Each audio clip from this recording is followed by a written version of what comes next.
Politicky sa angažujete od roku 2005. Aké boli vaše politické začiatky?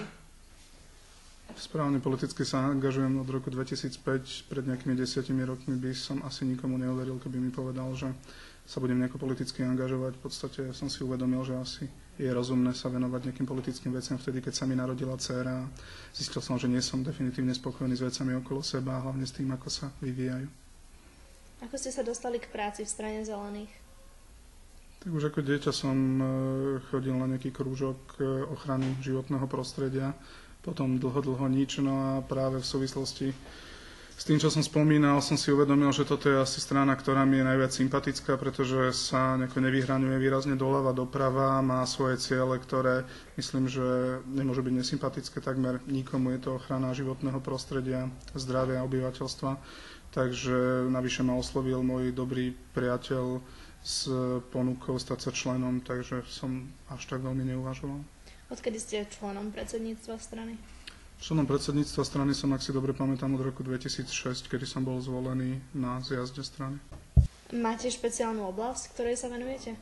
Áno, vzhľadom na to, že mám technické vzdelanie, ako technickým veciam som mal vždy vzťah, tak s takou mojou problematikou sú alternatívne zdroje energie alebo obnoviteľné zdroje energie a s tým súvisiace úspory energie, to znamená zateplovanie domov, pasívne budovy a tak ďalej.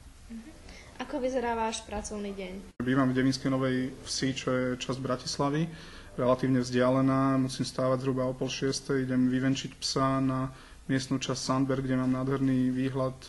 To je asi tak jediná chvíľa, kedy som v nejakej bližšej väzbe s prírodou, no a potom už začína ten kolotoč, zoberiem dceru do školy, strávim 3/4 hodinu v zápche smerom do centra Bratislavy, no a začína pracovný deň.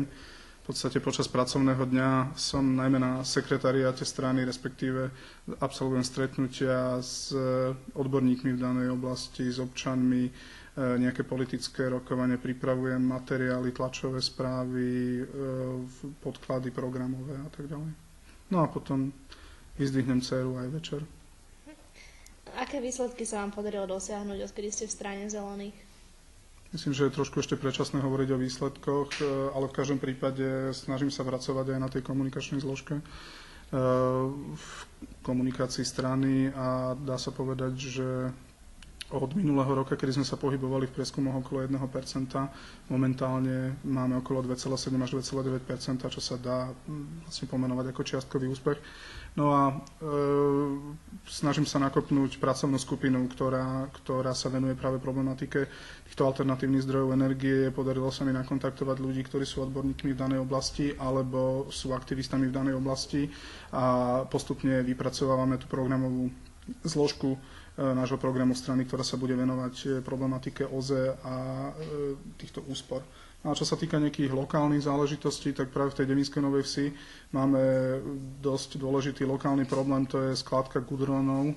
Je to nebezpečná chemická látka, ktorá je uskladnená v tesnej blízkosti obytných oblastí a vlastne priamo na styku s chránenou prírodnou oblasťou. Vyzerá to tak, že by sa nám mohlo podariť v priebehu budúceho roka začať s likvidáciou tejto skládky.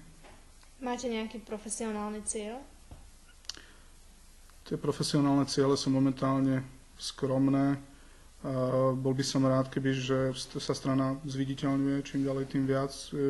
Bol by som rád, že prekročíme nejaké tie percentá zvoliteľnosti do parlamentu.